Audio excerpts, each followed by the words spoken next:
ಒಂದು 250 ಮೀಟ್ರಲ್ಲಿ ನನ್ನ ಮನೆ ಬರುತ್ತೆ. ಇಲ್ಲಿ ರಾತ್ರಿ ನಮಗೆ ಹೋಗೋದು ಬರೋದೆಲ್ಲ ಇದೇ ರೋಡ್ ಬರ್ತದೆ. ನಮಗೆ ಇಲ್ಲಿ ರಾತ್ರಿ ಹಗಲೊತ್ತಿನಲ್ಲಿ ರಾತ್ರಿ ಒಂದು ಮುಂಜಾನೆ ಹೊತ್ತಲ್ಲೆಲ್ಲ ಹೋಗ್ಲಿಕ್ಕೆ ಆಗೋದಿಲ್ಲ, ತುಂಬ ದಮ್ ಕಟ್ತದೆ. ಆಮೇಲೆ ರೋಡೇ ಕಾಣಿಸೋದಿಲ್ಲ, ಆ ಥರ ಹೊಗೆ ಇರುತ್ತೆ ಇಲ್ಲಿ ತುಂಬ. ಇದ್ರ ಬಗ್ಗೆ ನಾವು ತುಂಬ ಕಂಪ್ಲೇಂಟ್ ಎಲ್ಲ ಕೊಟ್ಟಿದ್ದೀವಿ ಪಂಚಾಯತ್ಗೆಲ್ಲ.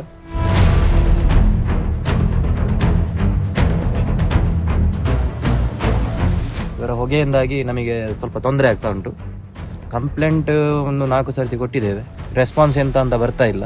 ಇಲ್ಲಿಂದ ಹೋಗೋ ರೋಡ್ ಕೂಡ ಹಾಳಾಗಿದೆ.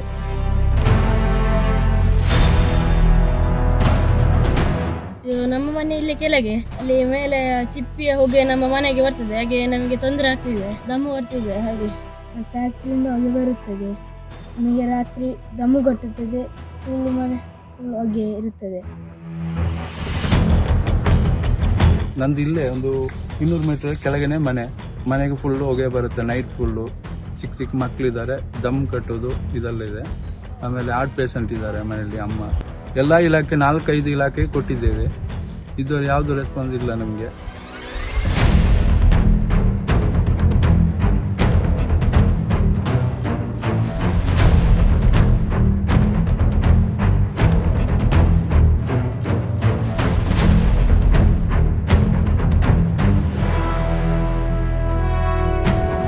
ನಾನಂದರೆ ಇಲ್ಲಿ ಒಂದು 250 ಮೀಟ್ರಲ್ಲಿ ನನ್ನ ಮನೆ ಬರುತ್ತೆ. ಇಲ್ಲಿ ರಾತ್ರಿ ನಮಗೆ ಹೋಗೋದು ಬರೋದೆಲ್ಲ ಇದೇ ರೋಡ್ ಬರ್ತದೆ. ನಮಗೆ ಇಲ್ಲಿ ರಾತ್ರಿ ಹಗಲೊತ್ತಿನಲ್ಲಿ ರಾತ್ರಿ ಒಂದು ಮುಂಜಾನೆ ಹೊತ್ತಲ್ಲೆಲ್ಲ ಹೋಗ್ಲಿಕ್ಕೆ ಆಗೋದಿಲ್ಲ, ತುಂಬ ದಮ್ ಕಟ್ತದೆ. ಆಮೇಲೆ ರೋಡೇ ಕಾಣಿಸೋದಿಲ್ಲ, ಆ ಥರ ಹೊಗೆ ಇರುತ್ತೆ ಇಲ್ಲಿ ತುಂಬ. ಇದ್ರ ಬಗ್ಗೆ ನಾವು ತುಂಬ ಕಂಪ್ಲೇಂಟ್ ಎಲ್ಲ ಕೊಟ್ಟಿದ್ದೀವಿ ಪಂಚಾಯತ್ಗೆಲ್ಲ.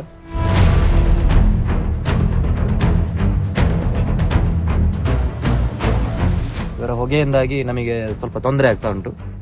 ಕಂಪ್ಲೇಂಟ್ ಒಂದು 4 ಸರ್ತಿ ಕೊಟ್ಟಿದ್ದೇವೆ, ರೆಸ್ಪಾನ್ಸ್ ಎಂತ ಅಂತ ಬರ್ತಾ ಇಲ್ಲ. ಇಲ್ಲಿಂದ ಹೋಗೋ ರೋಡ್ ಕೂಡ ಹಾಳಾಗಿದೆ.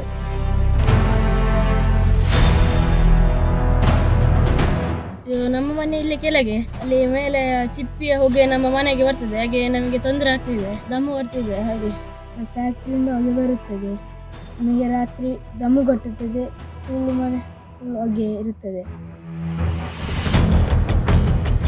ನಂದು ಇಲ್ಲೇ ಒಂದು 200 ಮೀಟರ್ ಕೆಳಗನೆ ಮನೆಗೆ ಫುಲ್ಲು ಹೊಗೆ ಬರುತ್ತೆ. ನೈಟ್ ಫುಲ್ಲು ಚಿಕ್ಕ ಚಿಕ್ಕ ಮಕ್ಕಳಿದ್ದಾರೆ, ದಮ್ ಕಟ್ಟೋದು ಇದೆಲ್ಲ ಇದೆ. ಆಮೇಲೆ ಹಾರ್ಟ್ ಪೇಷಂಟ್ ಇದ್ದಾರೆ ಮನೆಯಲ್ಲಿ, ಅಮ್ಮ.